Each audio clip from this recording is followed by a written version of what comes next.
Umuvugizi TV.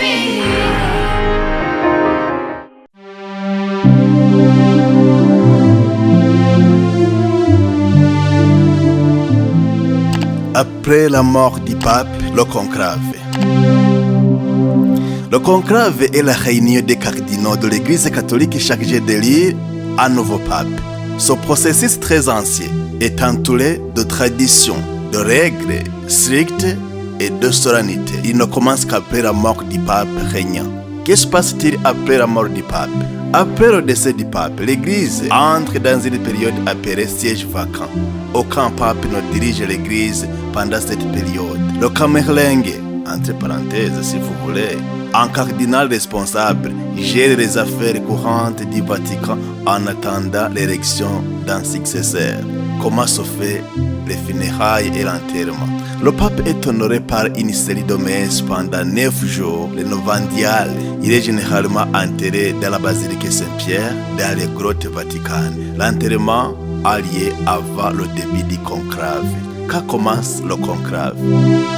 Le conclave débute entre 15 et 20 jours après la mort du pape. Son temps permet d'organiser les funérailles, de laisser aux cardinaux le temps d'arriver à Rome, de se passer spirituellement à l'élection. Qui participe au conclave? Seuls les cardinaux âgés de moins de 80 ans peuvent participer au vote. Ils sont appelés cardinaux électeurs. Ils se réunissent dans la chapelle Sixtine au Vatican et vivent isolés du monde extérieur à la maison Sainte-Marthe. Le déroulement du vote. Les cardinaux votent jusqu'à élire un nouveau pape. Pour être élu, un candidat doit obtenir au moins 2 tiers des voix. Les bulletins sont brûlés après chaque vote. Fumée noire, ça veut dire aucun pape élu. Fumée blanche, ça veut dire un nouveau pape est élu. Comment se fait la proclamation du nouveau pape? Une fois élu, le nouveau pape accepte l'élection et choisit son nom de règne. Un cardinal annonce alors la nouvelle dépouille, le barco de la basilique Saint-Pierre avec les mots Habemus Papam. Nous avons un pape, nous avons un pape. Le nouveau pape apparaît ensuite au barco et donne sa première bénédiction Urbi et Orbi à la ville et au monde. En conclusion, on peut dire que le conclave est un moment unique et solennel dans la vie de l'Église catholique. Il permet, dans le respect de la tradition et du secret, d'élire un nouveau successeur de Saint-Pierre, chef spirituel de plus d'1 milliard de catholiques dans le monde. Comment alors organiser un conclave? Organiser un conclave, en particulier dans le contexte d'une élection ou d'une réunion privée, avec des objectifs spécifiques, nécessite une planification minutieuse pour assurer la transparence, la confidentialité et l'efficacité des discussions. Voici un guide étape par étape pour organiser un conclave. 1. Définir les objectifs et le cadre. Nous avons un but. Clarifier l'objectif du conclave. Élection d'un dirigeant, prise de décision stratégique, ainsi de suite. Les participants. Identifier les personnes invitées et assurez-vous qu'elles sont bien informées du rôle et des attentes. Liens. Choisissez un lieu discret et sécurisé, en accord avec les besoins et confidentialité du conclave. Planification logistique. Date et heure. Choisissez une date et une heure qui conviennent à tous les participants. Équipement nécessaire. Préparez le matériel nécessaire. Salle de réunion, matériel de vote secret, support de présentation, ainsi de suite. Sécurité. Assurez-vous que les mesures de sécurité sont en place, comme la gestion de l'accès à la salle, la surveillance des participants et la protection, la surveillance des participants et la protection des informations sensibles. Règlements et procédures. Règles de conduite d'abord. Établissez des règles de procédure claires sur la manière dont les discussions auront lieu et les décisions seront prises. Mode de prise de décision. Déterminer la méthode de vote. Votation secrète, discussion en petits groupes, ainsi de suite, seront le but du conclave. Présidence et secrétariat. Désigner un président pour superviser les débats et un secrétaire pour prendre des notes et rédiger le procès verbal. Communication et invitation. Invitation officielle. Envoyer des invitations formelles à tous les participants en précisant les objectifs reliés et les horaires. Instructions préalables.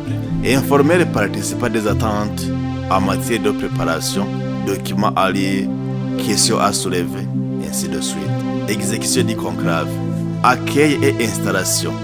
Assurez-vous que les participants sont accueillis de manière professionnelle et orientés vers la salle du conclave. Déroulement des débats. Suivez l'ordre du jour et assurez-vous que chaque participant ait la possibilité de s'exprimer. Séance de vote. Si des élections ou décisions doivent être prises, organisez des votes en toute confidentialité et assurez-vous que les résultats sont communiqués de manière transparente. Clôture et suivi. Conclusion. Résumer les décisions prises et remercier les participants pour leurs contributions. Procès verbal. Rédiger un compte rendu détaillé des discussions et décisions prises lors du conclave. Suivi. Mettez en place un plan de suivi pour la mise en œuvre des décisions prises en assignant des responsabilités et des échéances. Alors, quand est-ce que le conclave se tient? Après la mort du pape. Le conclave commence entre le 15e et le 20e jour après la mort du pape. Ce délai permet d'organiser les funérailles, permettre aux cardinaux venant de loin d'arriver à Rome, préparer spirituellement et matériellement le conclave. Le pape est-il enterré avant le conclave? Oui. Le pape, de fait, est enterré avant le début du conclave. Voici les étapes. Neuvaine funèbre de 9 jours, appelé novendiale.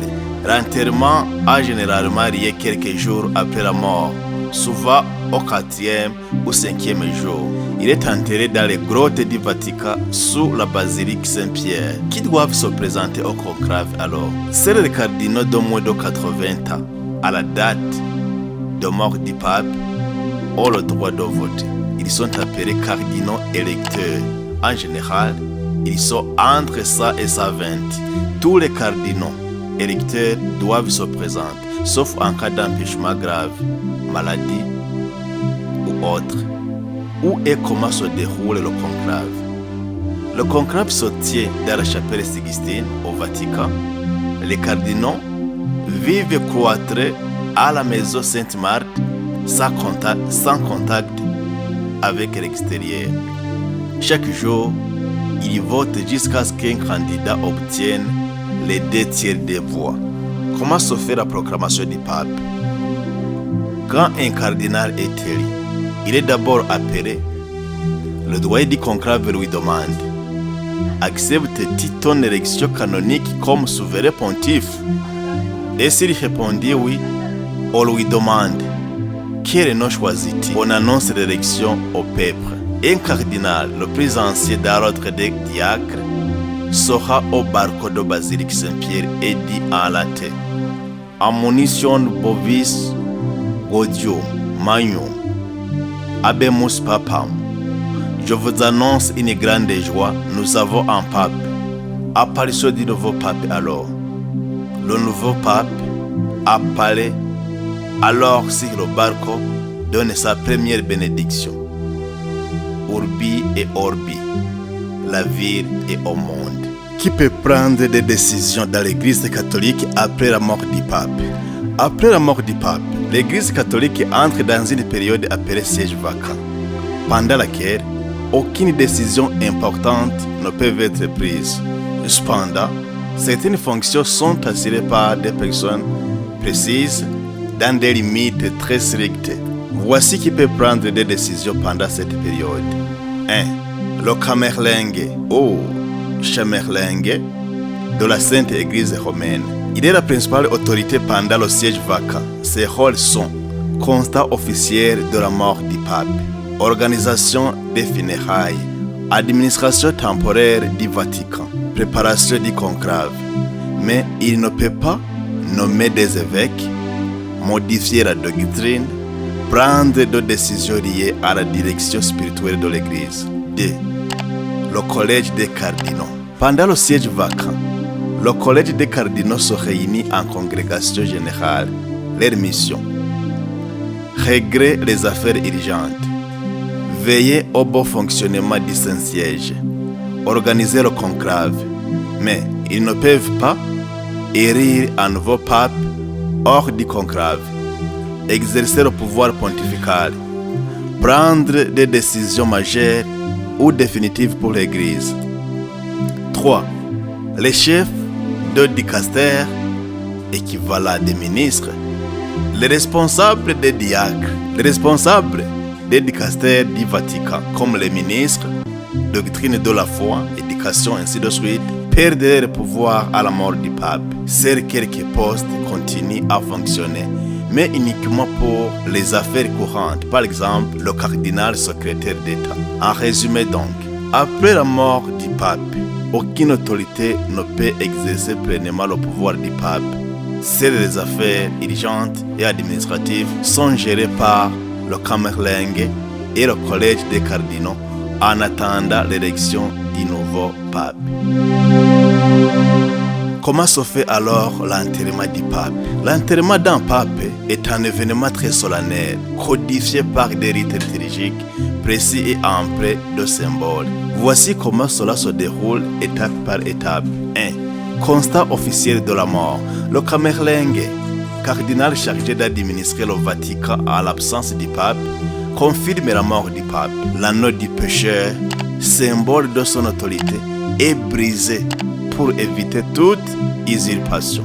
La nouvelle de sa mort est ensuite rendue publique. Préparation du corps. Le corps du pape est lavé, habillé avec les vêtements liturgiques rouges, symbole du martyr, et exposé à la prière. D'abord dans la chapelle privée, puis dans la basilique Saint-Pierre, pour permettre aux fidèles de venir lui rendre hommage pendant plusieurs jours. 3. Les 9 jours de deuil, les novendiales. Chaque jour pendant 9 jours, une messe est célébrée pour le repos de son âme. Ces messes sont appelées novendiales. Le pape est honoré comme chef spirituel de l'Église universelle, avec une liturgie riche en prières et en chants grégoriens. La messe de funérailles. Elle est célébrée sur la place Saint-Pierre, généralement le 4e ou le 5e jour après la mort du pape. Des milliers de fidèles, chefs d'État, évêques, prêtres et cardinaux y assistent. Le cercueil est placé devant l'autel avec un évangile ouvert dessus. À la fin de la messe, le cercueil est encensé et aspergé d'eau bénite. 5. La triple mise en cercueil. Le pape est enterré dans 3 cercueils imbriqués. 1. Cercueil intérieur en cible où sont déposés le corps du pape, un tube contenant un parchemin avec une brève biographie du pape, des médailles représentant son pontificat, des cercueils amples, serrés hermétiquement et portant des inscriptions. 3. Cercueil extérieur en bois de chêne, puis fermé et transporté pour l'inhumation. 6. L'inhumation. Le pape est enterré dans les grottes du Vatican sous la basilique Saint-Pierre. C'est là qu'il repose de nombreux autres papes. Une cérémonie privée a lieu en présence de certains cardinaux et proches collaborateurs. En conclusion donc, l'enterrement d'un pape est une cérémonie majestueuse, à la fois religieuse et symbolique. Il marque la fin d'un pontificat et ouvre une période de siège vacant avant l'élection d'un nouveau pape par le conclave. Voilà, nous venons de vous présenter d'une façon efficace ce qui se passe après la mort d'un pape, comment élire un pape, mais comment se fait le conclave et aussi comment on fait l'enterrement du pape. Merci.